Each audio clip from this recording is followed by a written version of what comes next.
आज के इस एक्सप्लेनर में स्वागत है। चलिए सीधे इस ट्रेंडिंग प्रेजेंटेशन के अंदर चलते हैं जिसने 2026 के डिजिटल बिजनेस लैंडस्केप की पूरी तस्वीर ही बदल कर रख दी है। एक वक्त था जब कोई भी डिजिटल बिजनेस शुरू करने के लिए एक बड़ी टीम और ढेर सारा पैसा चाहिए होता था। लेकिन आज एक्सट्रीम एआई लेवरेज ने पूरा का पूरा पैराडाइम ही शिफ्ट कर दिया है। तो आज के रोडमैप पर एक छोटी सी नज़र डाल लेते हैं। हम शुरुआत करेंगे एआई बिजनेस के इस नए दौर से, फिर बात करेंगे सॉफ्टवेयर और ई कॉमर्स की, वर्चुअल क्रिएटर्स का उदय देखेंगे, उसके बाद B2B AI services, AI websites बनाने का सबसे आसान तरीका और आखिर में समझेंगे फ्यूचर का बिजनेस मॉडल। तो चलिए अपने पहले हिस्से की तरफ बढ़ते हैं, the new era of AI business. यहाँ सोर्स मटेरियल में एक बड़ा ही इंटरेस्टिंग कॉन्सेप्ट समझाया गया है, एआई डेमोक्रेटाइजेशन। उसमें एक शब्द यूज हुआ है लेजी, पर ध्यान दीजिए, इसका मतलब आलस बिल्कुल नहीं है, बल्कि इसका असल मतलब है लेवरेज। जरा सोचिए, एक अकेला इंसान जो शायद एक कंप्लीट बिगिनर हो, वो अब एआई टूल्स की मदद से 40 लोगों की टीम के बराबर अकेले आउटपुट दे सकता है। जो काम पहले 12 घंटे लेता था, वो अब लिटरली सिर्फ 6 घंटे में निपट रहा है। बिना किसी बड़ी टीम या कैपिटल के मैसिव स्केल अचीव करने का ये एक बिल्कुल नया तरीका है।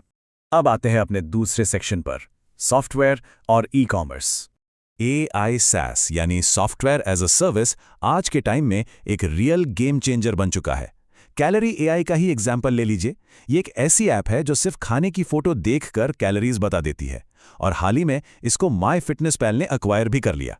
पहले क्या होता था, सॉफ्टवेयर बनाने के लिए डीप कोडिंग आनी जरूरी थी, पर अब लो विजिबल और रैपिड जैसे वाइब कोडिंग टूल्स मार्केट में आ गए हैं। इनमें सिर्फ सिंपल टेक्स्ट प्रॉम्प्ट्स डालकर ऐसी ऐप्स बनाई जा रही हैं जो मिलियंस जनरेट करने का पोटेंशियल रखती हैं। ये अपने आप में कमाल की बात है। अगर इस मॉडल के स्कोरकार्ड पर नजर डालें तो पिक्चर और क्लियर हो जाती है।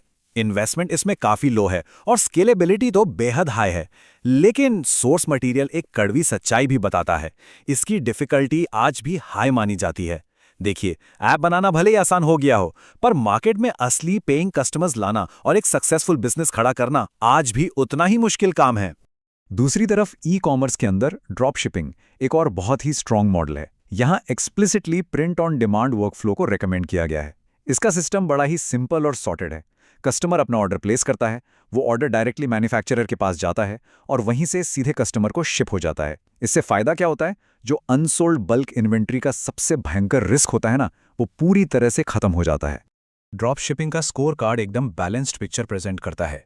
इन्वेस्टमेंट, स्केलेबिलिटी और डिफिकल्टी तीनों ही इसमें मीडियम है। ये एक बहुत ही फास्ट मूविंग गेम है। यहाँ अगर सर्वाइव करना है तो लगातार मार्केट ट्रेंड्स को ट्रैक करना पड़ता है और सबसे पहले ट्रेंडिंग प्रोडक्ट्स को पकड़ना पड़ता है। चलिए अब देखते हैं अपना तीसरा section, rise of virtual creators. AI influencers का कॉन्सेप्ट सुनने में बिल्कुल किसी साइफाई मूवी जैसा लगता है, राइट? पर यह सच है। क्लोए द टाइम ट्रैवलर को ही देख लीजिए। ये एक पूरी तरह से वर्चुअल पर्सोना है जो अलग अलग टाइम जोन्स में ट्रैवल करने का कंटेंट बनाती है। इनकी क्रिएटिविटी इस लेवल की है कि सिर्फ 2 महीने के अंदर इन्होंने 5 लाख से ज़्यादा फॉलोअर्स गेन कर लिए। ऐसे एजुकेशनल और highly creative niches, travel brands और बड़ी बड़ी पार्टनरशिप्स को बहुत तेज़ी से अपनी तरफ अट्रैक्ट कर रहे हैं। अब इन वर्चुअल क्रिएटर्स का स्कोर कार्ड देखना बहुत इंटरेस्टिंग है। इन्वेस्टमेंट लो, स्केलेबिलिटी वेरी हाई और डिफिकल्टी मीडियम। ByteDance के ओमनी ह्यूमन जैसे टूल से आज सिर्फ एक फोटो और एक स्क्रिप्ट का इस्तेमाल करके 2 मिनट के अंदर अंदर बिल्कुल realistic talking head videos generate किए जा सकते हैं। मतलब कंटेंट क्रिएशन में ऐसी स्पीड और स्केल पहले कभी भी इतनी आसान नहीं थी। लेकिन अगर किसी को अपना चेहरा नहीं दिखाना है तो एआई फेसलेस चैनल्स एक और जोरदार मॉडल निकल कर आता है, जैसे रियो फिल्म्स जिसके 3 मिलियन सब्सक्राइबर्स हैं, या फिर प्राइवेट इकोनॉमिक्स जैसे चैनल्स। ये चैनल्स सिर्फ एनिमेशन और एजुकेशनल कंटेंट को बिना किसी ह्यूमन फेस के एक मैसिव स्केल पर ले जा रहे हैं। और सबसे बढ़िया बात, ये यूट्यूब एड रेवेन्यू के जरिए सेफली मोनेटाइज भी हो रहे हैं। पर यहाँ सोर्स मटेरियल से एक बहुत ही क्रिटिकल वार्निंग आती है, जिसे ध्यान में रखना जरूरी है। यूट्यूब सिर्फ और सिर्फ जेन्युइन क्रिएटिविटी को ही मोनेटाइज करता है। अगर कोई ये सोचता है कि बिना किसी एफर्ट के बस मास प्रोड्यूस करके एआई स्लॉप बनाकर पैसे कमाए जा सकते हैं, तो ऐसे लेजी कंटेंट को फ्लैट आउट रिजेक्ट और डीमोनेटाइज कर दिया जाएगा। क्वालिटी आज भी इस गेम में सबसे ऊपर है।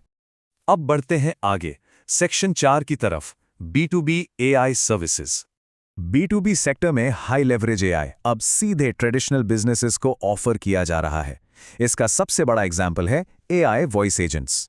वापी जैसे टूल्स का यूज करके ऐसे ऑटोमेटेड 24/7 रिसेप्शनिस्ट बनाए जा रहे हैं जो बिल्कुल इंसानों की तरह नेचुरली बात करते हैं।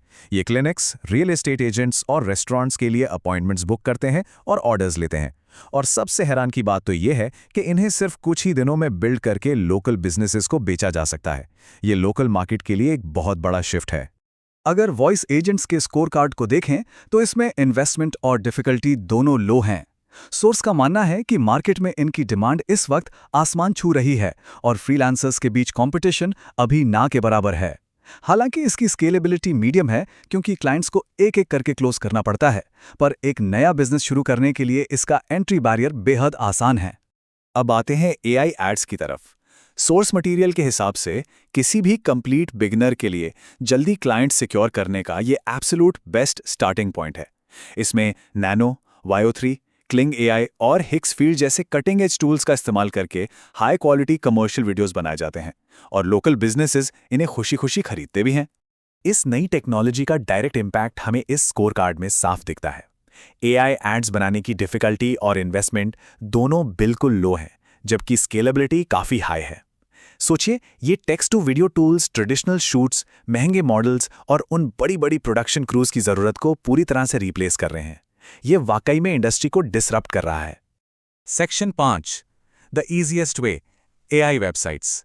देखिए, ट्रेडिशनल वेब डिज़ाइन में जहां कई हफ्ते लग जाते थे, प्रॉपर कोडिंग आनी ज़रूरी होती थी और कॉस्ट भी बहुत हाई होती थी, वहीं एआई वेब डिज़ाइन ने इस पूरे गेम को ही बदल दिया है। अब लिटरली सिर्फ कुछ मिनट्स की प्रॉम्प्टिंग लगती है। टेक्स्ट टू वेबसाइट टूल्स ने इस पूरे प्रोसेस को इतना अफोर्डेबल और फास्ट बना दिया है कि फुली फंक्शनल वेबसाइट्स इंस्टेंटली बनाकर स्मॉल स्टार्टअप्स को पिच करना आज बेहद एक्सेसिबल हो गया है। इस पूरे प्रोसेस को आसान बनाने वाले कई पावरफुल एआई टूल्स अब मार्केट में अवेलेबल हैं, जैसे इमर्जेंट, जो सिर्फ आपका टेक्स्ट प्रॉम्प्ट पढ़कर पूरी की पूरी वेबसाइट बना देता है। ड्राफ्टली का इस्तेमाल 3D एनिमेटेड वेबसाइट्स बनाने के लिए किया जाता है, और KIMI एक ऐसा टूल है जिससे किसी भी एग्जिस्टिंग वेबसाइट लेआउट को सेकंड्स में क्लोन किया जा सकता है। और अब आते हैं अपने आखिरी हिस्से पर, section 6, the future business model. इन सारे 8-9 मॉडल्स को देखने के बाद जो सबसे बड़ा टेकअवे निकल कर आता है वो ये है कि एआई टूल्स का इस्तेमाल करना अब कोई आसान शॉर्टकट नहीं रह गया है। डिजिटल वेल्थ बिल्ड करने के लिए ये अब एक एब्सोल्यूट बेसलाइन बन चुका है। अगर बिजनेस में कंपेटिटिव रहना है तो इस एआई डेमोक्रेटाइजेशन को अपनाना कोई विकल्प नहीं बल्कि एक जरूरत बन चुका है। इस सब के बाद अंत में एक बहुत ही बड़ा सवाल खड़ा होता है। जब एआई सारा टेक्निकल और भारी काम अकेले खुद एग्जीक्यूट कर सकता है, तो 2026 में इंसानी मेहनत, स्ट्रैटेजी और उस असली क्रिएटिविटी की क्या वैल्यू रह जाएगी? ये एक डीप सोचने वाला विषय है जो डेफिनेटली नई पॉसिबिलिटीज और आगे और सीखने की चाह जगाता है। इस एक्सप्लेनर में आज के लिए बस इतना ही।